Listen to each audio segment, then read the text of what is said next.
బాబు, అమ్మా మేము వండుకునే దాంట్లో ఒక పిడికిడి బియ్యం ఎక్కువ వేస్తే మీకు కూడా సరిపోతుంది.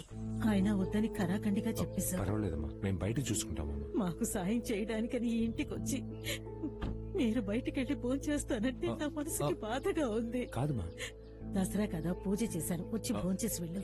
రా బాబు, ఇది నీళ్ళే అనుకోరా. ఒకే ఒక ముద్ద తినేసి వెళ్ళు. రా, అమ్మా. కూర్చో పర్వాలేదు.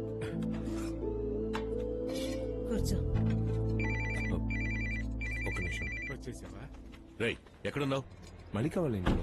నీకు ప్రాపర్ గా అరెస్ట్ వారెంట్ తీసుకున్నారు. ఇంకాసేపట్లో అక్కడికి వచ్చేస్తారు. బార్డర్ దాటి తీసుకెళ్లిపోయారు. లోపల పెట్టి ఒలిచేస్తారు. నేను జామీన్ ఆర్డర్ తీసుకునే వరకు ఎవ్వడు కాకికి దొరికిపోకండి. మల్లిక, ఎట్టి పరిస్థితుల్లోనే గడప దాటి బయటకు వెళ్ళకు. ఏం జరిగినా రేయ్ ఏంటన్నా పదండ్రా.